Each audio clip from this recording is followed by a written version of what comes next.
hello. Welcome, everyone. Hi. It's been a while. I haven't seen your lovely faces in so long. Thank you for being here and welcome. I see everyone in chats. We've got hello to Unreal Engine on YouTube, Twitch, and Fortnite Create on YouTube. How are y'all doing today? Hi. Welcome, welcome. Thank you for coming. Today, we will be talking all about the first person camera device and kind of breaking that down. We're going to be talking about the history of it, what the tool is, how it works, what you can expect, the kind of stuff we're excited to see. Um, like a tutorial on how to use it. Sort of. We'll be going into details on it, but we'll also be linking in chat some documentation for how you can check out some examples and how to kind of break it down yourself. So we will definitely be sharing that in a second. We can see you. Hi, welcome. Hi. You're welcome for the ping. Welcome from Discord. Hi. But yeah, so we'll be going into kind of just an overview of the tool. If there's something you'd like more, if you want to see more of a deep dive, let us know. And we can look into that in the future. I know the team's working hard at more documentation and videos as we speak, but we're doing so well. Thank you so much. All right.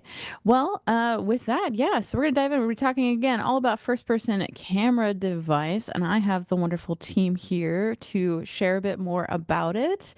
Yeah, so welcome, guys. Welcome in. Hello. Yes. And I will go ahead and we'll do some rough introductions here. I'll go ahead and throw it to you, James. Okay. I'm James Ringerhoff. I'm the lead engineer for the first-person camera devices. Um, well, for all the camera devices, actually. I've been working at Epic for 12 years now. First few years were in the mobile space. We worked on Infinity Blade titles and moved over to Fortnite Creative in 2022. So happy to be here today. Sweet.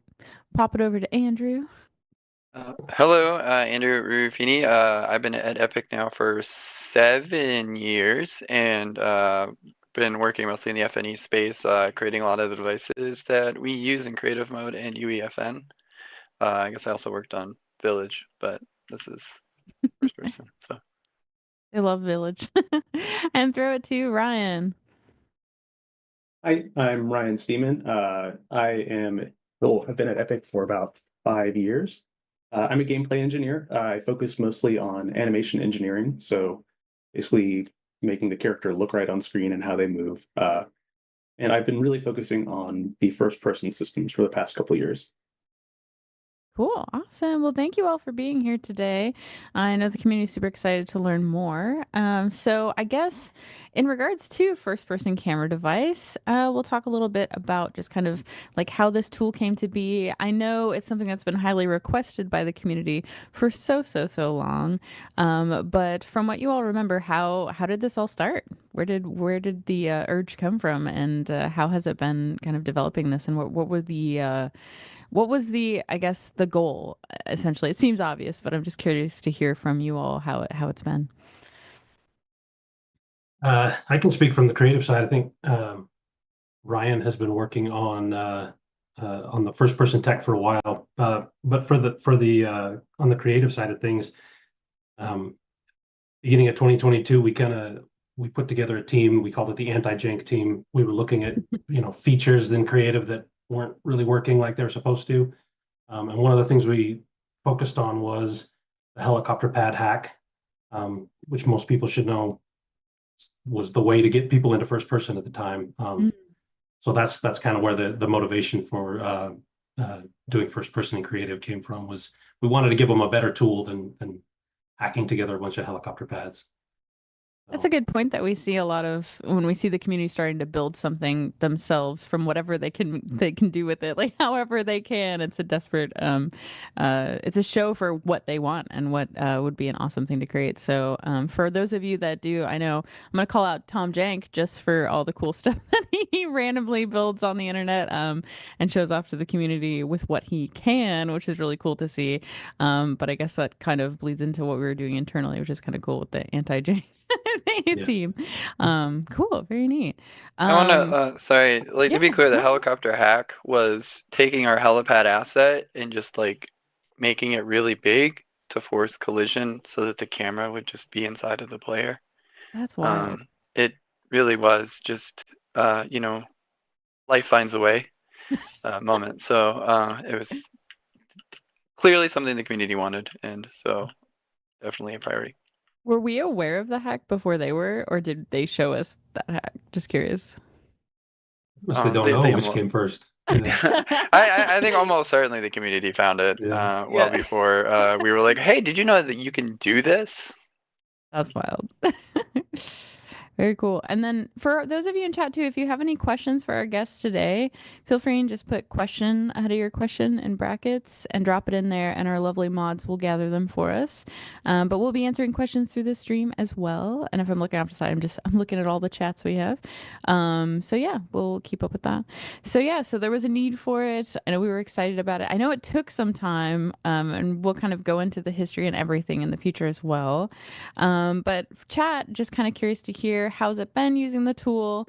Is there any immediate feedback or thoughts you have? Are you excited? I know. I wasn't here. I was on leave when it all came out, but I imagine it was something you were all so excited for, and then we finally got it. So that must have been exciting. I know it's still experimental at this time as well, so that's good to note.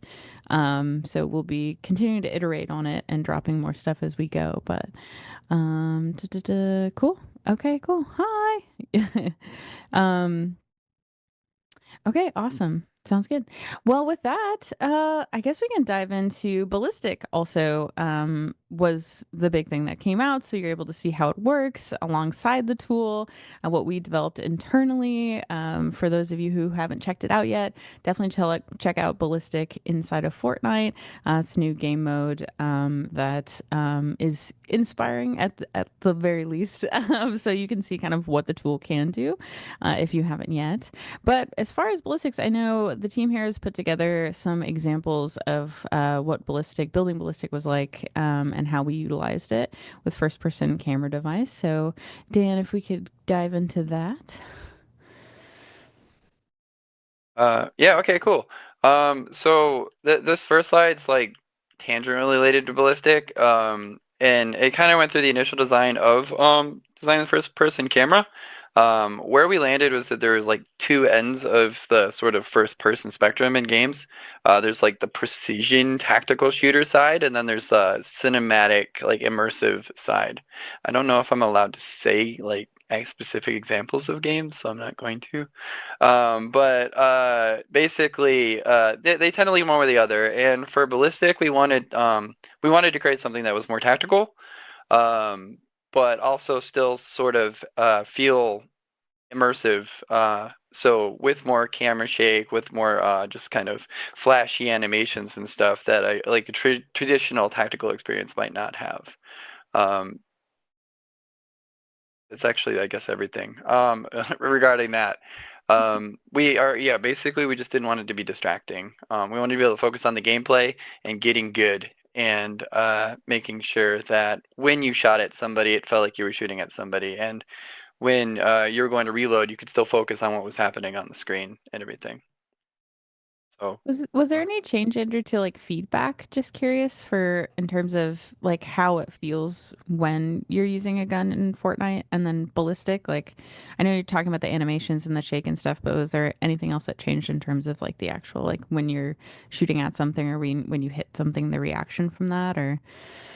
yeah, so for the ballistic specific guns, there was I guess a lot changed. We definitely we tightened up the spread. There's really no spread, and focused more on having like actual recoil patterns. The amount your accuracy gets destroyed based on moving is significantly higher in ballistic as well, with our guns. Beyond Cool. that, I guess that the feel of the gun, they fire faster.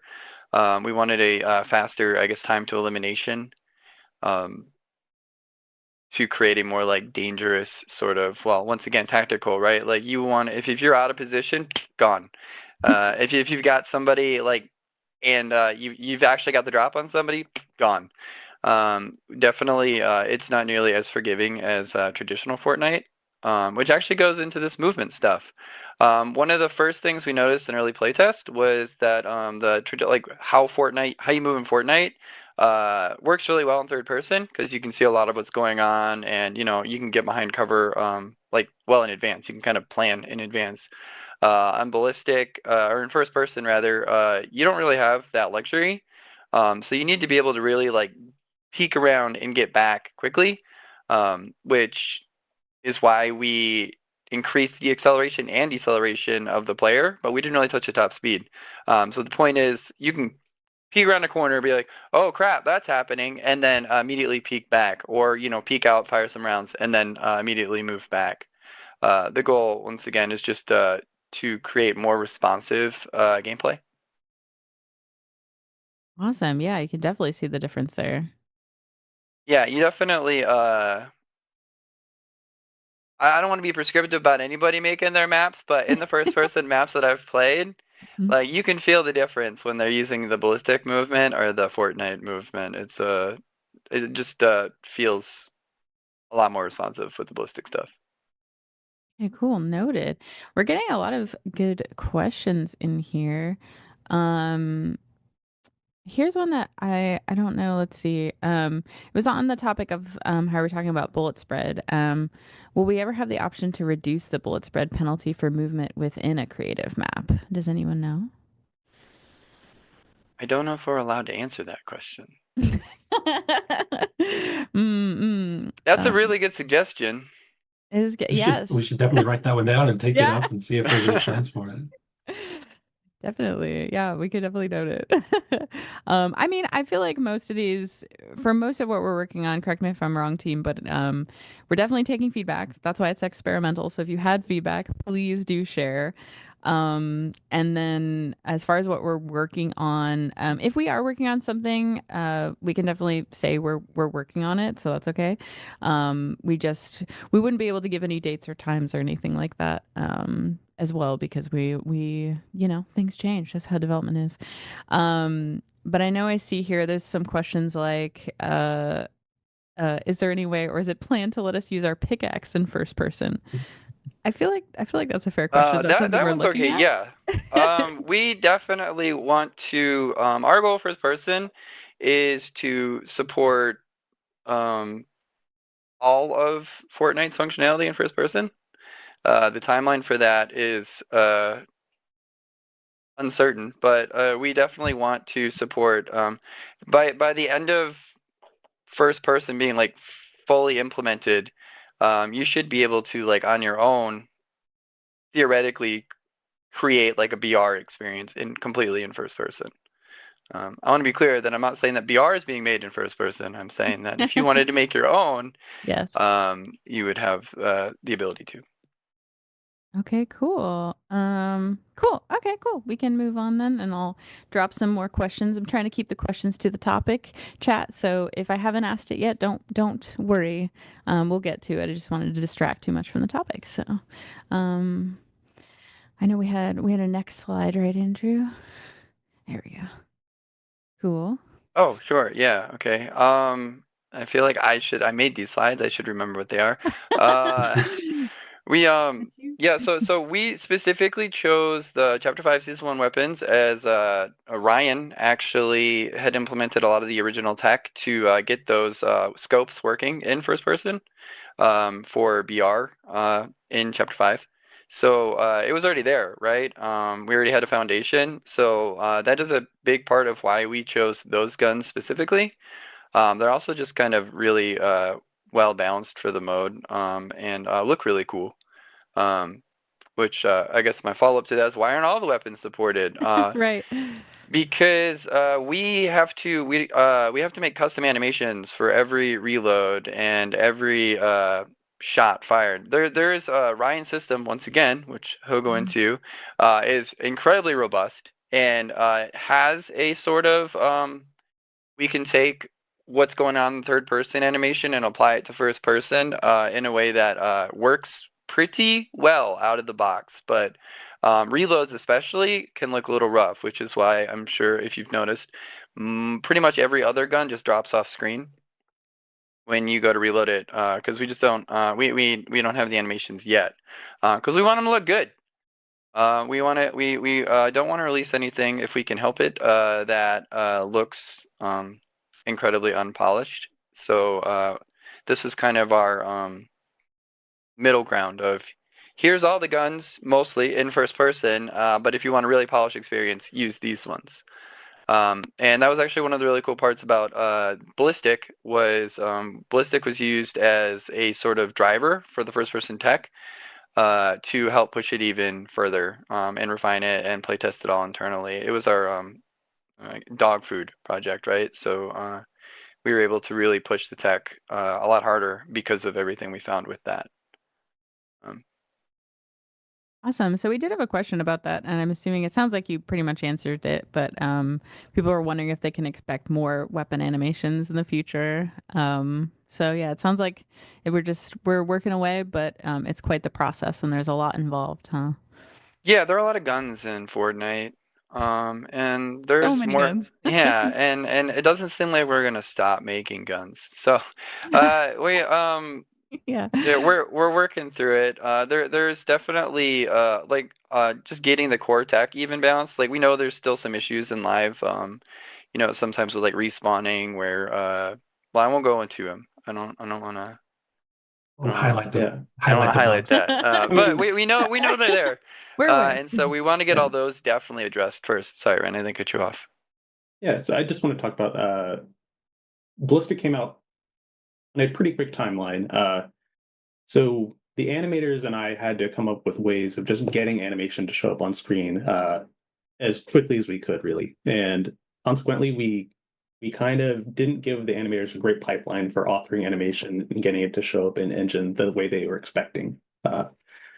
So right now, what I'm working on is trying to find a way to give them a much better way of animating so we can get better performances, make things look better, and make it so they can author stuff more quickly. Because right now it takes a long time for them to get the performance they're expecting from the tool like Maya that they're working in to show up in engine.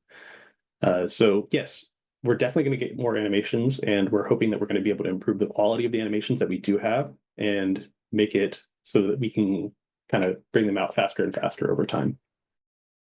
Cool. Awesome. Thanks so much. All right. And with that, I think we were going to dive into a little bit of the history on that note, and we had some questions too ready for that. So yeah, let's jump in. Ryan, I know Yeah, you wanted to chat about it. yeah. So Fortnite has had a version of first person in it since launch. We've had a sniper rifle right since the get-go. And, you don't see your character anymore, so it's first person. I think not that long after launch, we added a first person mode to save the world mode. It's pretty basic, but it was there. It's still supported as far as I'm aware. Uh, Eventually, we moved to a slightly more advanced first person setup where you can actually see your weapon on screen with the MK7 assault rifle. Still in creative, it's still a really nice weapon to use.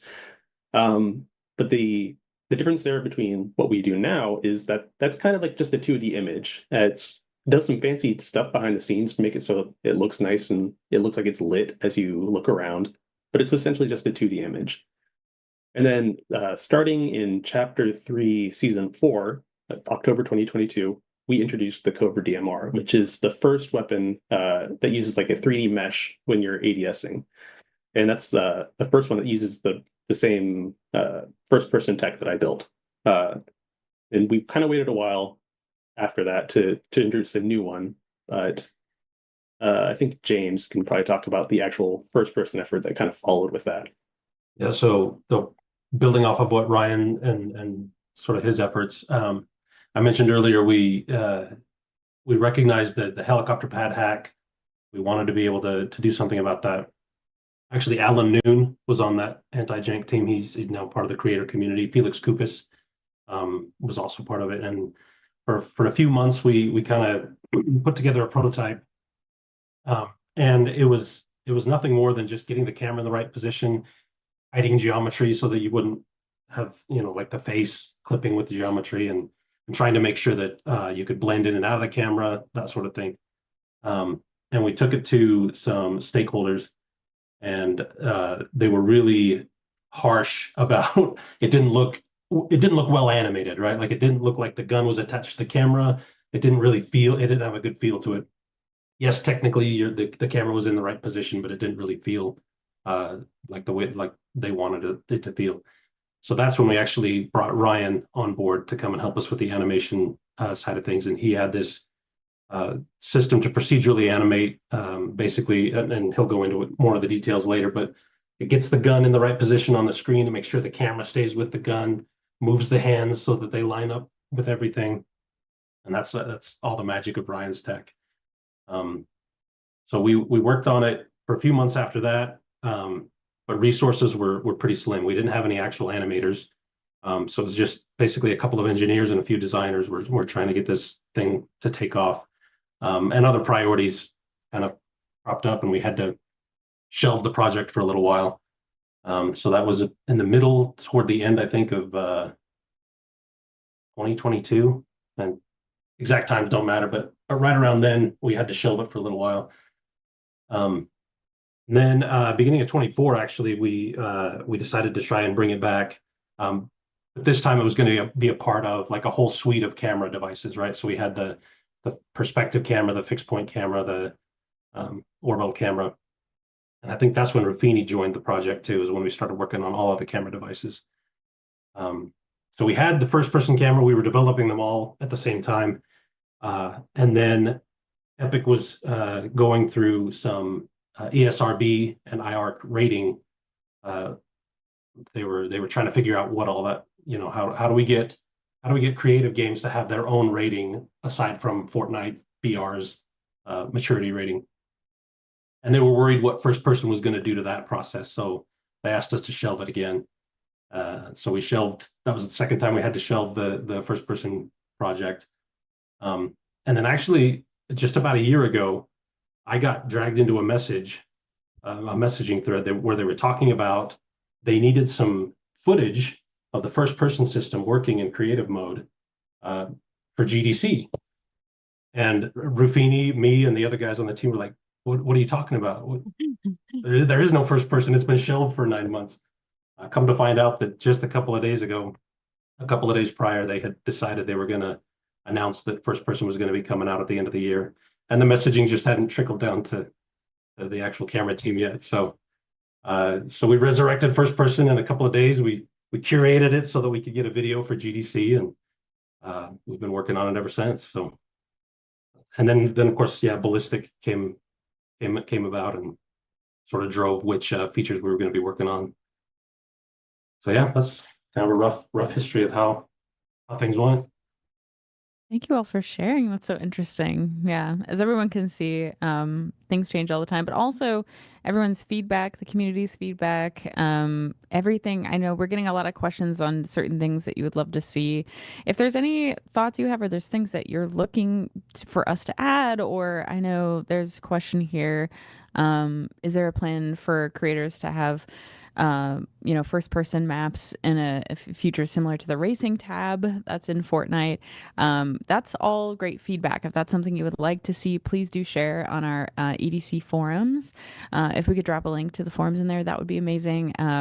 And share your feedback, because we're always curious to hear what you would love most. Make sure you upvote those things and keep sharing that, because that really does help us.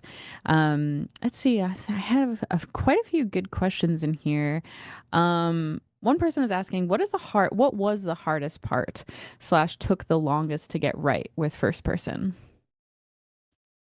From my perspective, it'd be getting the animations to look right, and I think Ryan explained a little bit about that, why it takes so long, right? They're kind of animating in a black box, and I don't know, Ryan, if you have any more insight on that. Yeah, I mean, from my perspective, the biggest challenge was to get the first person system to work with the entire range of skins that we support. The game's been built over a really long period of time, and throughout that period of time, we've changed standards about how we author skins. The poly counts have changed, proportions of characters have changed, and as time goes on, characters are allowed to push further and further away from that kind of the default skins of the game, and trying to make sure that characters' shoulders aren't crashing into the screen and all their quotes and everything aren't crashing to the screen has been a really big challenge. And to be perfectly honest, we haven't gotten it right in 100% of the cases. So it's something we're absolutely working on and we want to improve, but it's a huge challenge. I think also something that came to mind was one of the other issues we ran into that was a pretty big hurdle. Unreal Engine doesn't support separate render passes. Basically, a lot of first-person games will have the scene render once, and then like the character with the weapon will be in a second render pass, and they composite those two images on top of each other. But Unreal Engine doesn't do that. So we actually, and we'll talk a little bit more about the tech later, but we actually had to go in and get there's an engineer on the engine team named Tim Dorius, and he had to go in and make some systems for us just to be able to make sure that we could have the same quality of a first person experience, even though we couldn't have two separate render passes. Mm. Yeah, and I feel like we answered a little bit of this too, but it's a question that's similar. What are some of the key challenges if you were tackling a new weapon to make compatible with a first-person shooter? It sounds like definitely the animation being one, definitely making sure it all fits, especially with the older weapons and how many more, like you said, Andrew, we have so many coming out. But are there any other specifics for the challenges that we deal with the new weapons? I think With the the new new, weapons are significantly easier, yeah, Oh, that's right? Because great. the Oh, we like the pipeline's there now, or yeah. ish. The pipeline is mostly built now. Like it's more about migrating like all these guns that were built for third person, all these reload animations that were built to be seen from up and to the right, right? Are all now all of a sudden the most important part of the animation is right in front of you and to the left, like the exact part we didn't care about before. So there's a lot of that. And actually, it's like to rewind to the last question, like just the sheer breadth of everything. Like it's not just weapons, right? Like getting consumables working, getting like throwable items working, all the player states, DB&O, swimming, uh, skydiving, all the like little mantle. Like there's just like the amount of content that just is left to be authored is um you staggering. know yeah. It's a Yeah. lot. Wow, absolutely. All right. Well, thank you so much for all the info on the history. And if you again, if you have any questions, please drop them in chat. I've got quite a few still, but I'm just holding on until we're on the right topic. But yeah, we were going to dive into, so give us a little bit of an overview, Ryan and James, about with the when in regards to underlying tech that had to happen. I think we possibly mentioned it very briefly, but yeah, for what we kind of went through with this, what are we going to be showing? Yeah. So getting into the underlying tech a little bit more, I mentioned the Cobra DMR was the first weapon that we showed off with the 3D mesh on screen that you're aiming gun sights with. Uh, the big difference there was that we didn't show any of your body with that kit, with that weapon. Your body became invisible. If you look down, you didn't see anything. Your hands were never on screen, and it only was in first person when you're aiming down sights. Um, Fast forward to Chapter 5 launch, we had a whole new series of weapons that we had the mod system with. If you put an optic on the weapon, you would be in first person when you ADS'd. And with that, we wanted to make sure that you could see your character's skin while you're in ADS view in first person. So that introduced a huge new set of challenges for the first person system. And traditionally in first person shooters, we have a separate mesh that you see for your full character and the harms that you see on screen. They're completely separate. But because of just the sheer number of skins that we have in Fortnite and some other performance considerations, we just couldn't get away with that. So kind of the way we do some of this tech is I'm distorting the skeleton of the character to keep shoulders off screen, to keep your like your character's chest and stomach from like looking inside the mesh whenever you're looking down. If can we pull up that next slide? We Yeah, can kind of absolutely. see. Thanks, Dan. This spider was it the video you wanted to show? Yeah, I want to show the video. The mesh, that one. This one, Ah, yeah, there we you go. can see a little bit of it here. So this is Adventure Peely. And some of the stuff we do here is we hide the character's head when you're in first person view. We hide your backpack. And you can see here we're distorting the position of the shoulders. We're pulling them back behind where the camera is. But they're tracking 100% with the camera now. So when you look down, they get ripped off the character. And when you look up, the character's body kind of tracks along with the camera. And that's to prevent a whole bunch of the vertices, part of the mesh, from kind of pushing into the camera. James, do you want to add anything about the kind of the device side of things or any of the stuff you worked on? The only other thing what I was going to mention with that is we also use what's called the world position offset as a material function. We call it a WPO. So in addition to the actual bones of the mesh being bent backwards, we also use a world position offset to just in the renderer to push the vertices again, to push the mesh back behind the camera. But one of the rendering tricks that I mentioned before, we didn't get a second rendering pass. So one of the rendering tricks, and it's been used in other places, we call it baby hands. It's probably more technically known as uniform mesh scaling. But you can see in this slide here, one of the issues if you don't get a separate rendering pass is if you walk into a wall, your arms and your gun are just going to clip into the wall just like they're doing there.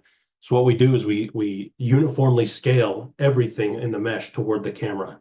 And in this case, this example, we scale it down to 10% of its original size. And really all you're doing, right, it doesn't change it. I say physically, it's all virtual because it's all digital, but it doesn't change it physically in the scene. The mesh is still occupies the same space in the scene, but it renders much smaller, and it's a pretty common trick in the industry. Some of the drawbacks of that are have to do with shadows, and we can talk about that in a minute. But if we want to go to the next slide. We did have a lot of real-time reactions to Peely stretching in such unique ways. Yeah. We've got a lot of cursed Peely in chat. That's right. Yeah. And oh my, oh, why? Yeah, but you know what?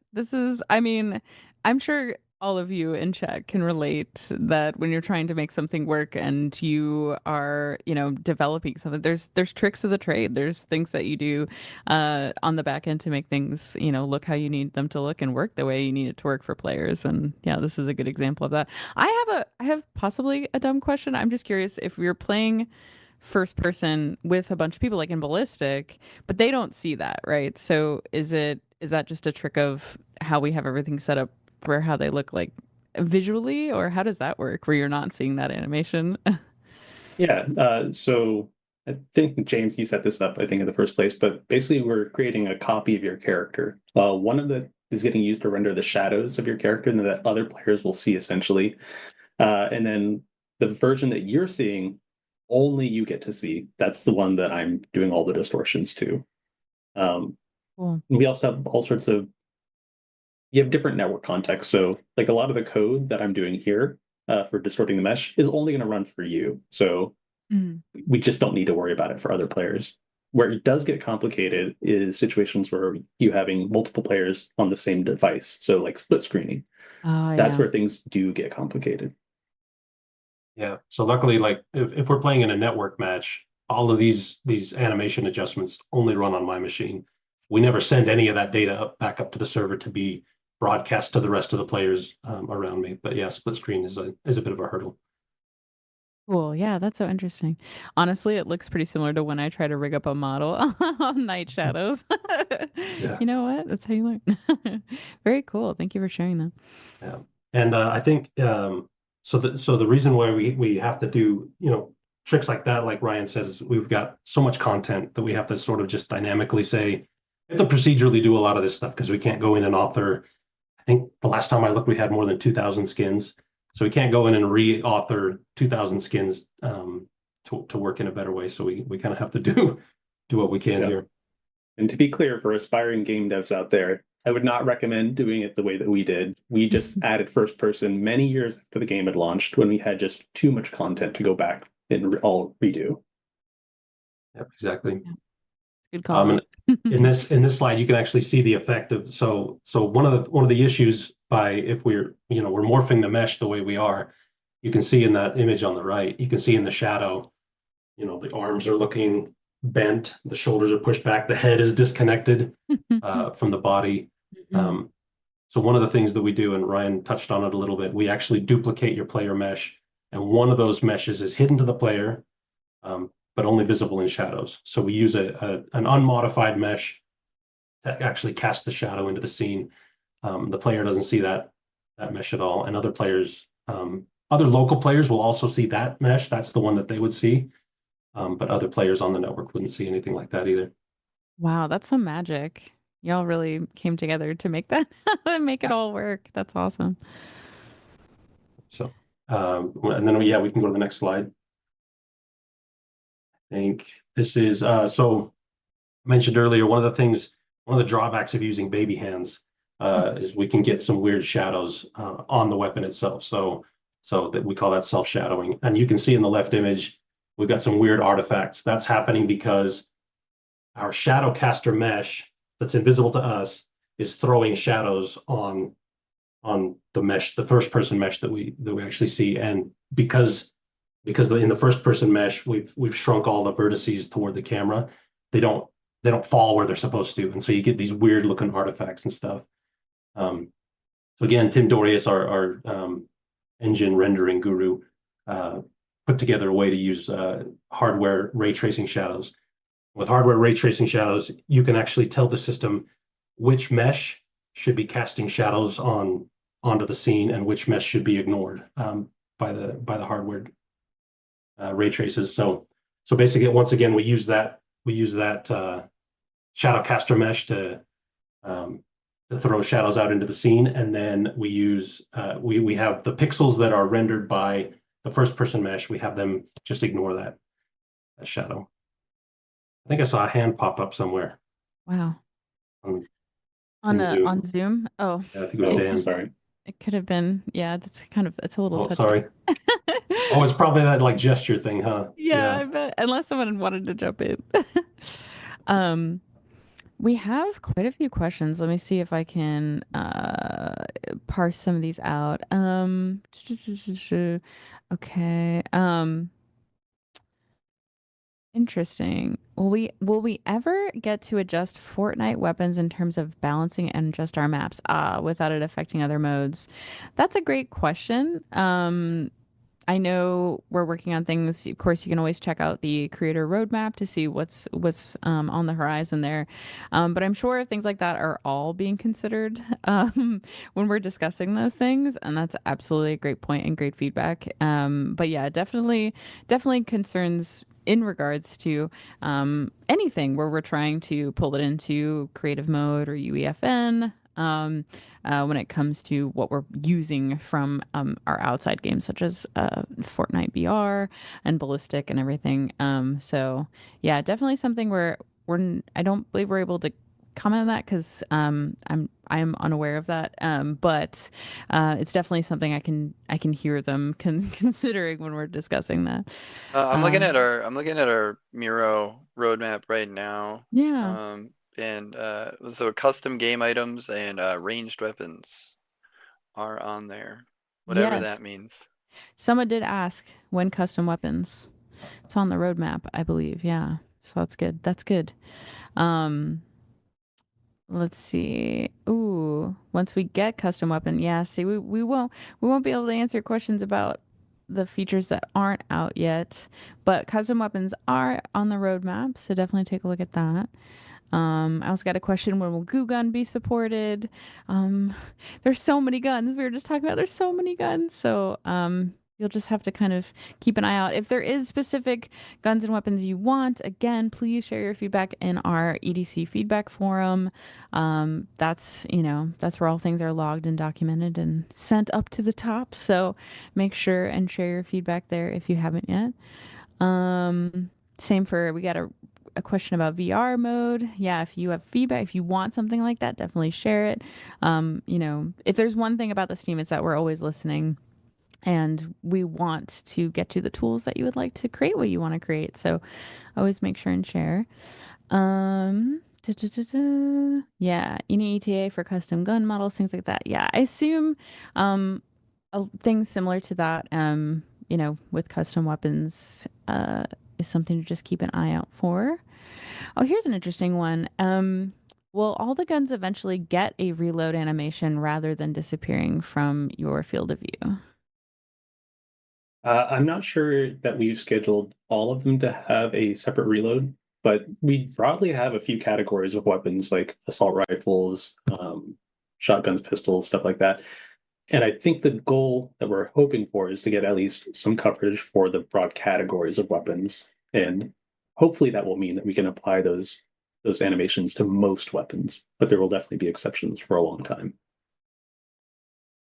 Cool. Let's see. Ooh, here's a great question.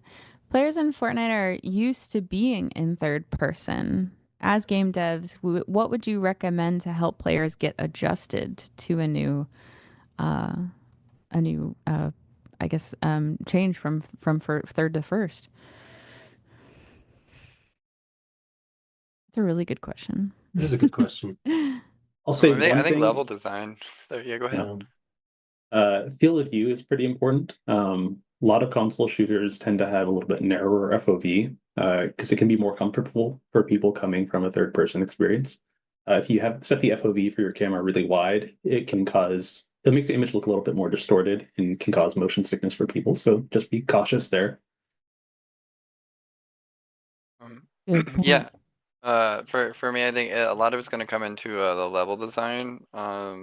Through have to be aware of the fact that the player has a much, I mean, back to FOV kind of, much smaller range of view, a lot less information coming at them because the camera is now like in their face rather than way up in the sky. So really designing around the fact that your sight lines are completely different in first person than they are in third person. So you might not be able to see somebody coming from really far away anymore, which I think is cool. Like way more intense firefights that way. Yeah, definitely. Absolutely. The actual Did we design mention setup is going to feel better or worse. world scale is also important. When you have a third person camera, you tend to have to make doorways really large so that the camera that's kind of above your character and behind them doesn't feel like you're flying into like a door frame. Whereas if you're for the person, you can make things much truer to life scale. So that is a really big consideration too. Great point. We also have a question about which we got when we were showing off Peely. Um, why is the first person pivot point over the shoulder rather than in the middle of the character?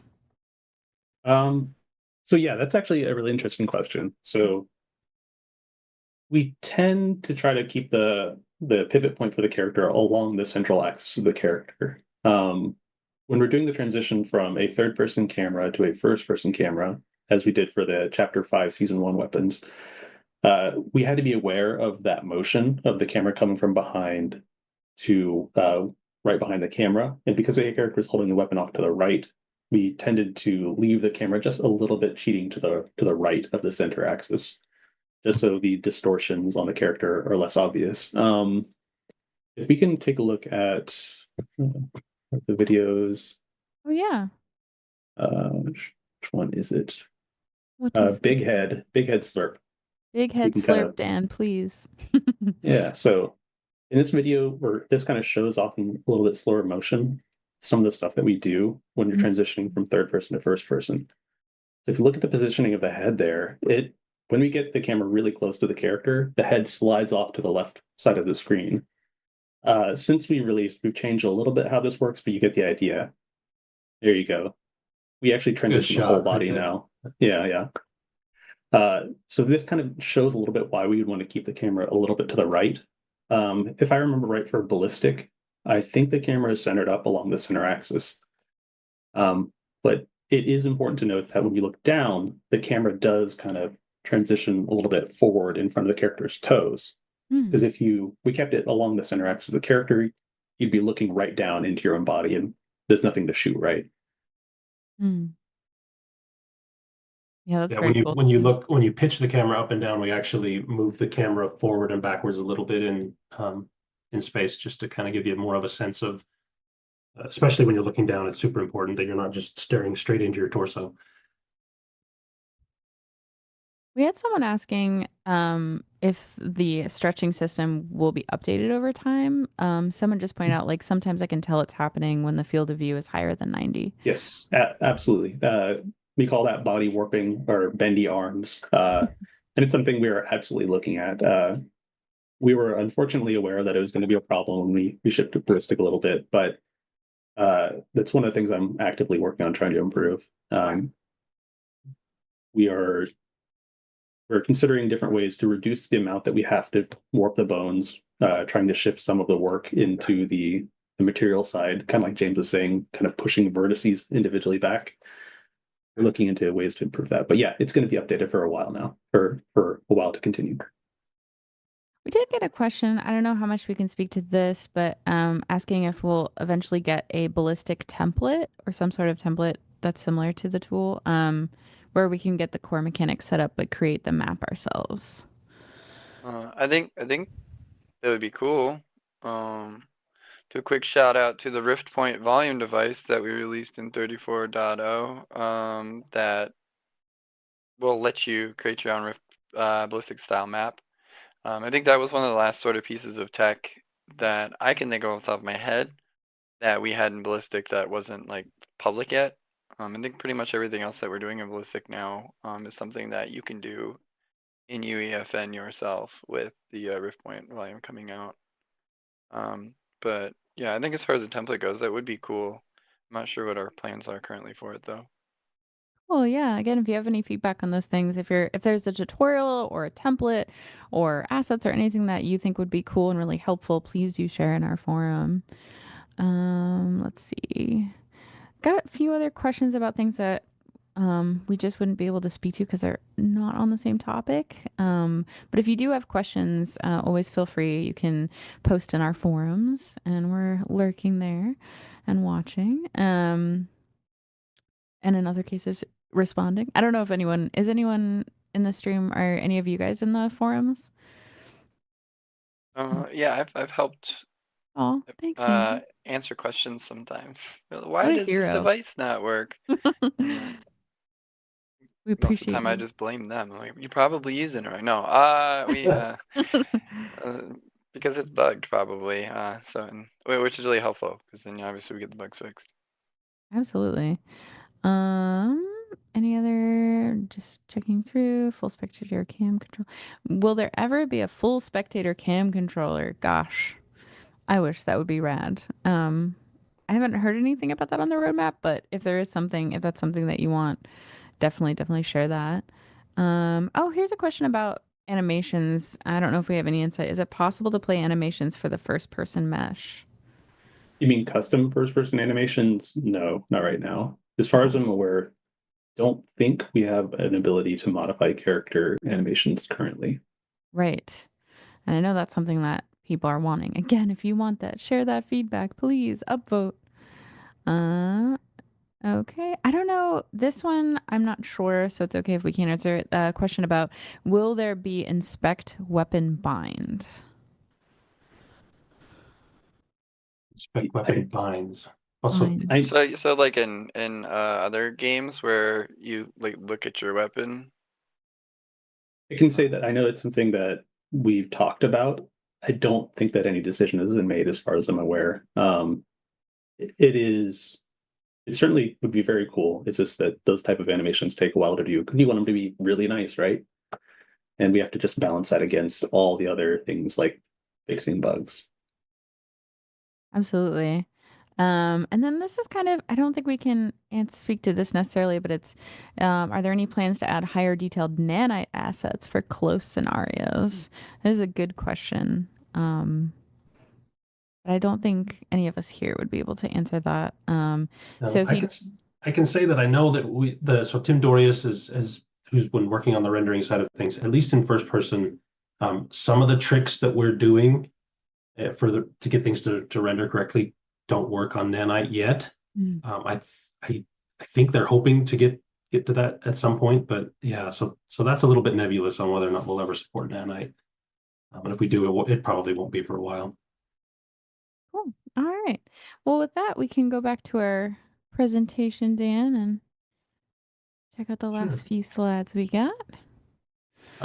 So just one of the last pieces of tech that we put together that I wanted to talk about. We're mentioning FOV and how the FOV of the camera, the field of view of the camera, can really affect how the gun and the arms appear on the screen. So you can see in that first image, the arms really stretched out. This is a really wide FOV, so everything sort of gets pulled forward, and you can see that the gun and the arms don't look great. One of the things, one of the features of the camera devices in creative mode is you have a range of FOV that you can decide how you want your scene to render. We wanted to be able to continue with that. We wanted to let creators be able to choose the scene FOV, but the weapons and the character meshes are authored with a certain FOV in mind. And so one of the things that we came up with was this, what we call a differential FOV, where we can render the scene at one FOV, but we have another setting for how we want to render the anything that's in the sort of the first person space. So the gun and the hands. So that's what you're seeing here. You can actually see that on the left, everything's being rendered at 128, and on the right, the scene is still being rendered at 120 FOV, but the rest of it is back to a 70-degree FOV.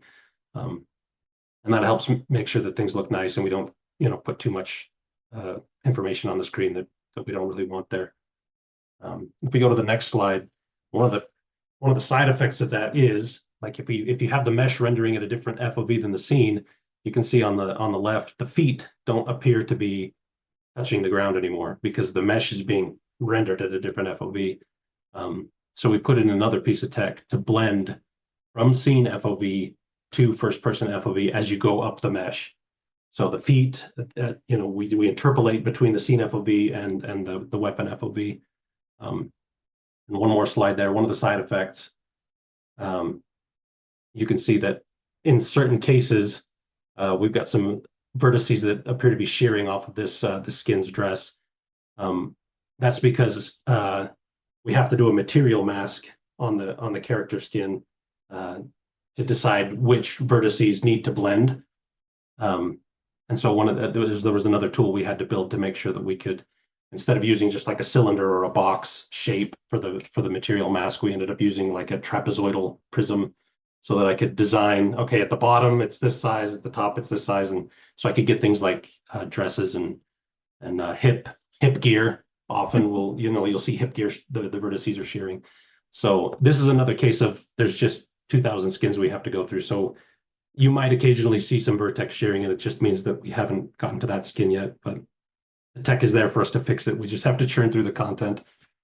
Real quick, before we go on, can we take a look at that, the drum gun FOVs, Dan? We're also getting a lot of love in chat for you all in regards to what a complex system this was and how many issues you all had to solve that you were able to make happen. Yeah. Yeah. So here we have, this is the same kind of scene FOV, the main camera FOV, and this is experimenting with different FOVs that we're rendering the drum gun in Fortnite or in Ballistic at. So you can see that the different FOVs really drastically changed the feel of the weapon. So it was really, really valuable for getting the overall feel that we want for the weapons. Can we see that one more time, Dan? Wow. Yeah, like you see at like 82 FOV that the drum itself looks tiny, right? Yeah. Cool.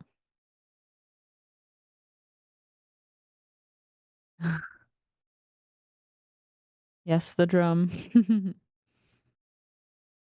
It is very cool. Thank you all for your support. This is awesome. Thank you for showing these off. This is I am kind of curious from so when you were tasked with this and kind of put on this project, was it when you were trying to kind of figure everything out, how did you go about, I guess, how did you go about that process, I guess, is my question, in terms of like with how much you had to take and then reshape and form. Was it just like fixing, like doing one thing and then discovering what the impact was on that, and then constantly trying to figure out the next way to kind of craft around it and make the tool look the way it needed to, and the result look the way it needed to? Was it just finding one thing after another, or did you kind of understand all of the big things you would have to use magic to kind of to tweak right from the get go? I think it was probably a good blend of both. I don't know if Ruffini and Ryan have anything they want to say about it, but Yeah, I think, well, it definitely was both, right? It was a little bit of okay, like I mean, like going back to baby hands, right? There was initially a discussion of, are we going to be able to do a separate render pass, and ultimately the answer was no. Okay, cool, gone. Don't have to worry about those anymore. Let's just focus on how we're going to get this working. And what are all the problems that we're going to run into with this? And it was like, I mean, it's everything you just saw, on top of like things like, oh, I ran into a wall. The gun's not going through the wall, but when I pulled the trigger, the fire effects are. Or the scope is just like way off to the side for some reason, because that didn't get included in the equation. It was kind of like layers of, okay, cool, we got this working, but now we see that this is an issue. To the rendering team's credit, uh, I think pretty much everything that was an issue, they at least knew was coming, right? Especially Tim. Was just okay, so we can do this, but FY, here are the issues that we're probably going to run into, and then sure enough, we ran into them. So I don't think there was anything that the team wasn't prepared for. I'm not sure if there were any pleasant surprises on the way. I'm not sure. Was there anything that was like, cool, this just works? just worked like it was supposed to. But yeah. For things that just kind of worked, the like inheriting a lot of the third person motion that we get from the third person animations, that kind of just works out of the box. For the most part, you have to do a bit of tuning, but that was really great. In terms of really big surprises for me and challenges was just the ever evolving nature of how we author skins. Like over time, we've really changed like poly counts and how we name bones on characters, which really drastically impacts the system that moves the bones, right? Then we added things like morph targets, which are basically deforming parts of the mesh based on like how you move them. Hulk is a great example. Like whenever he raises his shoulder, it changes the shape of the shoulder in a way that we just can't do easily with by moving bones around in the character. And that had a big impact on how the first person stuff worked as well. Ruffini mentioned in our local chat here, Ruffini mentioned the Venom skin. There was some fun times early on when we would hide. So we've always been hiding the head so that we could put the camera kind of in that general location. But Venom has this really long animated tongue, and for a while we would just have this. All we would see is just the tongue floating in midair, waving around. So that was fun times. All right, let's see. A couple more questions on what we were talking about. Someone was wondering why instead of stretching the character, we didn't just use a masked material to hide body parts that aren't needed in first person. Kind of the gist of it is that yes, that would be a really great way to do it. We just didn't have the time to go and touch all the skins in order to set those masks up. Right. Yep. That'd be something that we would have to author for every single skin that we wanted to work, and we had to do broad strokes procedural stuff as a first pass. There is some, like Ryan mentioned, there is some of that stuff that now we've got a little bit of runway. We are going back and re-exploring some of the well, cleaner ways of doing things. Yeah, and to be clear, we do kind of do a little bit of that already with the masking. Weapons like gauntlets, I think the Spider-Man gauntlets, I believe, does something along those lines where it scales down parts of the mesh so you can put the gauntlet over top of it. I think the shoes work a similar way too. They do a morph target, so they bend the feet in, so you'll be stomping around as Godzilla, but his feet will shrink down so that they fit inside the shoe mesh, for example. But all that stuff has to be authored one at a time. Yeah, I guess the only thing that I'm aware of that would be problematic about doing the bone masking basically to scale things down is if you look down, you're still going to see vertices stretching from the point that is not distorted because we want to leave the arms more or less as they are. So if you just have to make sure that the edges where we're doing the stretching doesn't show up on camera. Stay off camera. Yeah. Mm. I recall we did talk about doing potentially some slicing and dicing of arms really early on, but just the way that the characters and stuff are made, or the skins are made, the models are made, just didn't support it. Yeah, and we're constantly dealing with memory issues. We're always out of memory. So like making a copy of the arms is just really not something we could afford to have because you have to pay for the memory for those separately. Oh, getting some. So you just use the feet as flip phones to use Nikes? Oh, what?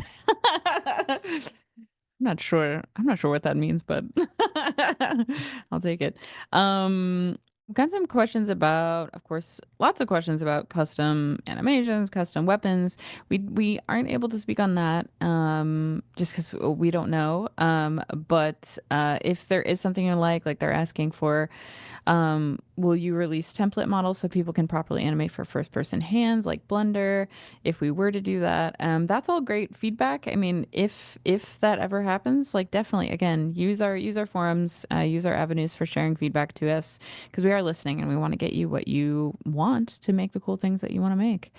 So will we get access to player's camera component to change its aspect ratio, lens settings, focus settings in modes like first and third person? Do we know much about that? I know that there are plans, and we are making efforts to make more verse-based camera components. We're just not quite there yet. Especially, I'm pretty sure. Before I say anything, did Scene Graph get announced broadly? Well, I mean, Okay. Scene Graph's been experimental for a while, so Yeah. it exists. The I meant roadmap says I meant the Q3 newest. 2025, there's going to be a Yeah. camera component. No, Who yeah, knows what That's Scene what that I Graph. will meant. Yeah. entail. We're waiting on updates on Scene Graph, Yeah. but yeah, There was a just recent internal announcement on Scene Graph, and I wasn't sure if that had been broadcasted yet. But Oh, I anyway, think yeah, so.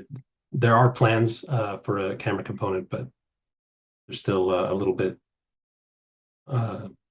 nebulous at the moment. Tom But Jenkins that but excited about. that'd be the way you would do it is with a Scene Graph camera component. Oh, getting good questions. All right, and then I know we're getting questions about first person camera vehicle, like in vehicles. Will we have support for that? Is that something we're looking into or? So Yeah, I'd we like tried to. it first. Go ahead, Rafini. Yeah. Oh, cool. Yeah, the interior of our vehicles were once again just not authored for first person. So it's just not. It's a polished thing. I Mm-hmm. think you can do first person on motorcycles if I remember correctly. And I think the hoverboard as well, maybe. I know at one point we supported it. We might have turned it off to avoid some jank, but yes, like we would love to turn it back on if we could. And I Yeah, once think again, like our end goal is to get everything right supported, or just about everything. Yeah. I feel Just like just a few weeks ago I hopped on a Raptor in first person, so I think that's supported if I remember right. I was testing Yeah, the shoes because the shoes Excellent. needed to show up on I the don't think we Raptor. meant to do that. I think that was I think that one slipped out. That But one was a missed vehicle. Yeah, Yeah, what more yeah. do you need than a raptor? I mean, that would yeah. give them everything. Oh man.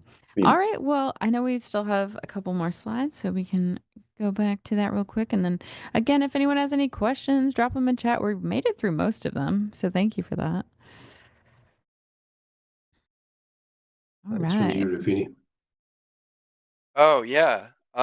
So well, this is sort of a tag team. Ryan and I.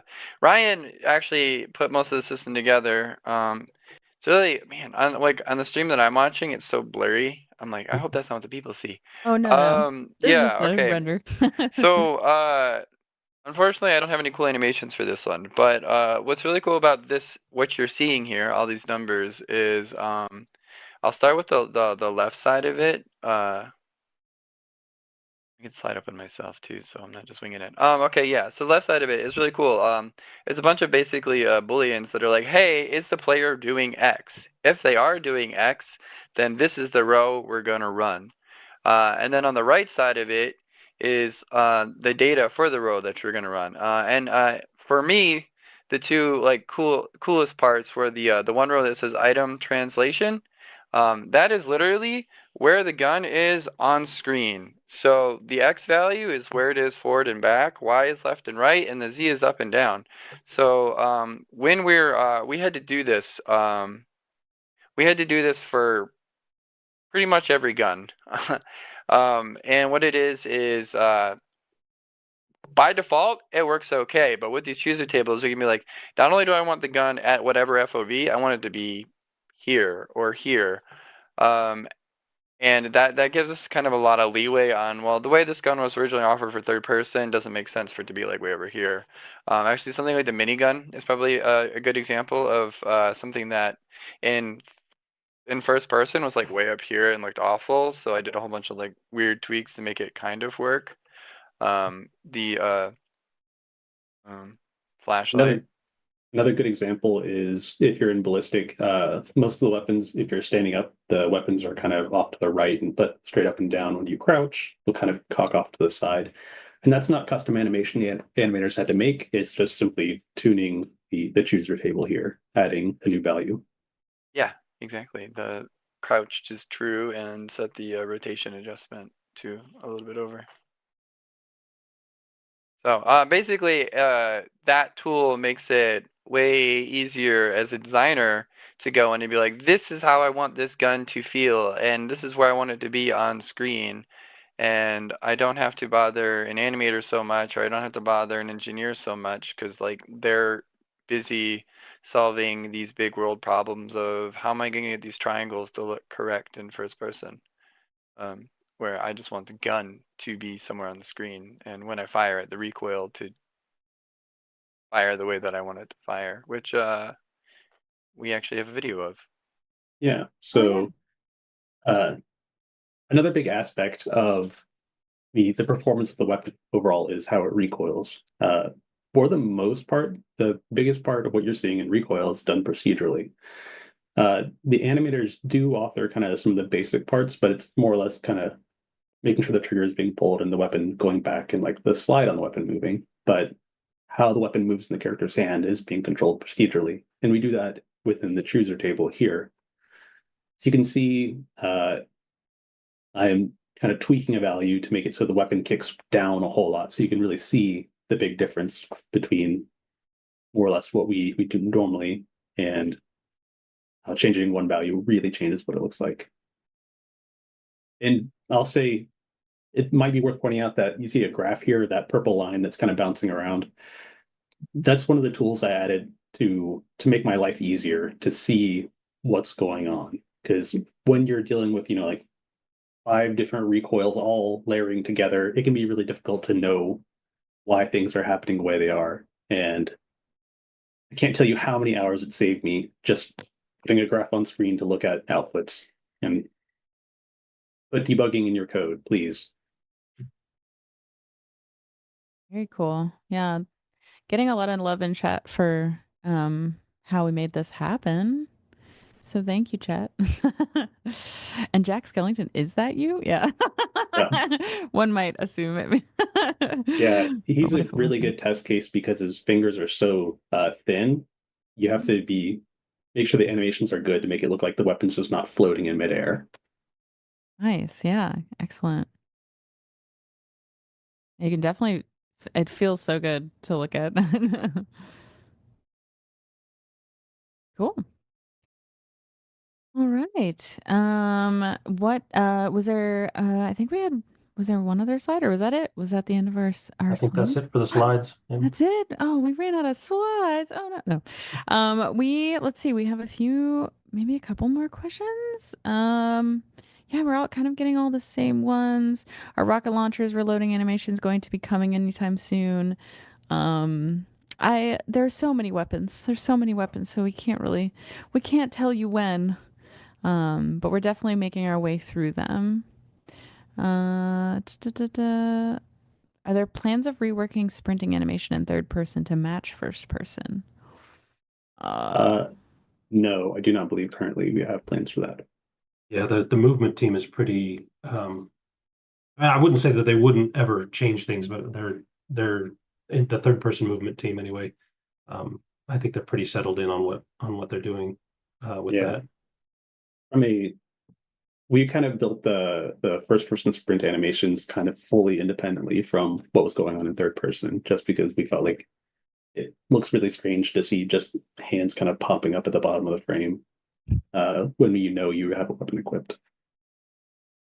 Ooh, we're getting a lot of questions now. Does crouching decrease or tighten bullet spread like in other FPS games? It tightens it, yeah. Awesome. Did you hear that, Richie Tunes? It does. If you Uh, have the ballistic settings, right? yep, I probably, don't yeah. know if like the standard settings do that, but yeah, Typically it does, yeah, even yeah, in VR. even Oh, in even VR. in VR? Okay. Oh, great. Yeah. As Although, long as you're not in moving. their defense, like in ballistic for a lot of the guns, if you just stand still, you've got first shot accuracy, like regardless of if you're crouching. So. Yeah, But there are definitely going to be exceptions to that rule. Individual designers who make weapons kind of get to choose the specific behavior of that weapon. So while Cool. we're waiting, we can take a look at Bird's test video just so people can see more cursed Oh, yeah. distortions. Let's show it off. Oh, look at him go. Is this the same as the Peely in terms of what was happening? Yeah, it's the same behavior. It shows Oh, how different proportion characters can look wildly different. it's weirdly less disturbing than the Peely one. Mhm. I don't know what maybe because he's a banana and not an animal, but I don't know. Oh, yeah, this is cool. You see that, everyone? Oh my. Ship it. That's right. that's Love it. right. It's Not the shipped. birds, too. Yes, the birds. Everyone. If it works, it works. That's right. And luckily, as long as you don't see any of this stuff on the camera, Yeah, this is we just for actually you saw. all. I won't mention the other game, but when we were looking into this stuff, we saw other games that did this same sort of thing when they were crouching behind like barricades and stuff. You can see the body, the mesh morphing a little bit. So this also isn't unique tech, I don't think, thankfully. Very cool. Let's see. Are you guys also limited on what you can do in creative like memory and limitations like that? And if so, why? I believe yes, right? Because we want to make it so it's usable for everyone. Yeah, anything we do has to be able to perform. And so we've actually had some performance. We've had to go through some performance testing and I had some synchronous loading issues, right? Especially surrounding the kicks. I had to go and fix those just a few weeks ago. That we were instead of loading the meshes in the background, we were loading them inline, and it was causing hitches. So yeah, we have to be aware of that stuff as well.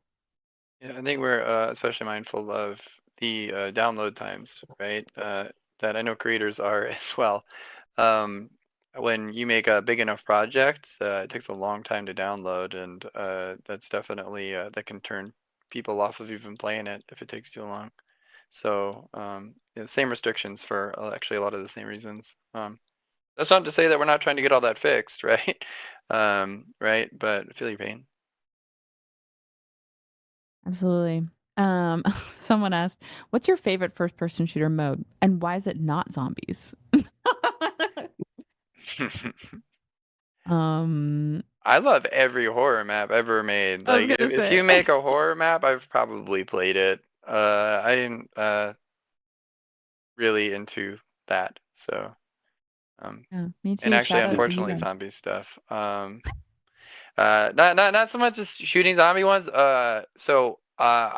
I don't want to like make one map super like I don't know what the legality of whatever is, but I really like infection maps. That's my jam. If you make any sort of zombie sort of infection map where uh and it's a death run, like you combine all those together, I'll probably be in that map a lot. Well, yeah, we did have a question about what was it? If you had, I think it was 12. Oh, did I lose it? It was one that was just kind of an off in the chat, but it didn't have the question in front of it. But I think, oh, here it is. If you had 6 months, what person shooter map would you want to make? Come on. I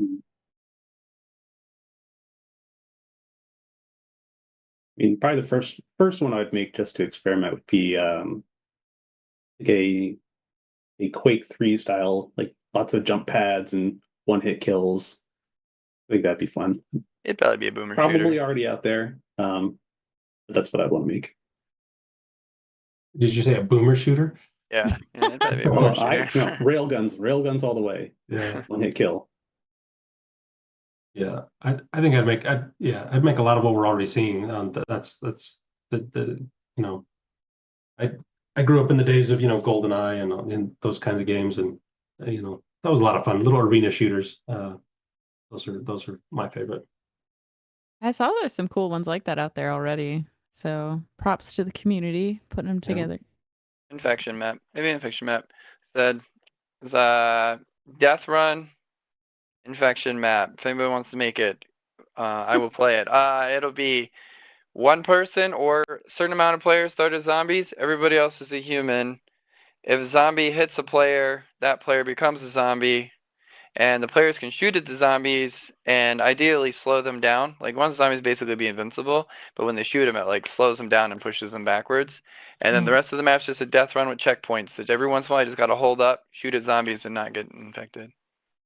Yep. Ooh, that's a Make that. spicy Very one. specific game design right there. It is. I used to play a lot of those kinds of maps in other modded games back in the day, and it's like therapy for me. So Nice. yeah. Absolutely. We all have those games. Comfort food games, right? Yeah. hmm let's see. We have something like this, an animation tool with custom items and weapons in the future. I don't know, but if you want it, you should ask for it. Just do it. Just put it in the forums. Will the first person camera device ever get the option to flip the character's arms to the left side? It's very specific. Oh yeah, Counter-Strike just did that. I guess never say never, but I don't Yeah. think we have anything You want currently that? In planned. that Yeah. example, does the weapon get mirrored? Does the ejection port, if it's on the right-hand side, go to the left-hand side? Are they just mirroring the mesh, or I'd have to is it take a look at actually? it again. This is a relatively new thing. Counter-Strike like just did it a few months ago, or I don't know. I don't know time anymore. It may have been Fair. like a year ago. Yeah, I'd have to look at the tech to see if we can do it, if we can just straight up mirror our meshes. If we can do that, potentially it'd be easy to do. I don't know if we'd be allowed to though for IP skins. That's a great question. It's an interesting idea for sure. An accessibility feature, technically, yeah. Great point. Yeah, I know we'd love to add as much as we can for accessibility. It's all of this, I mean all of it. All of it. We've been asking about different weapons and animations and things. It all comes down to resources and priority and also what you all are asking for. So definitely keep on that. And upvote the things that you really want as well. Let's see. Ooh. Any other questions? Um, are choosers tables going to be available for creators to personalize weapon behavior? Oh, we don't, I don't believe we can answer that one. All right. I mean, I don't think there aren't really any plans for the near term. Cool.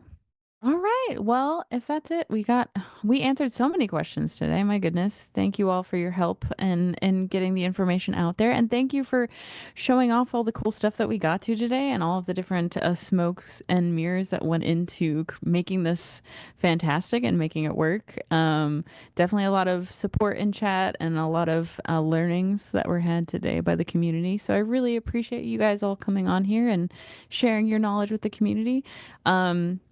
Is there any, I guess I'll ask you all, is there is there any last minute thoughts you have for the community or advice you have for aspiring game developers, developers that have been in the space in a while who are creating in Fortnite now. Any last thoughts you have for them?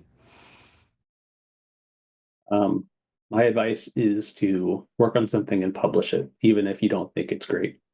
There's a lot to be said for getting a project done instead of having 50 projects that are halfway done.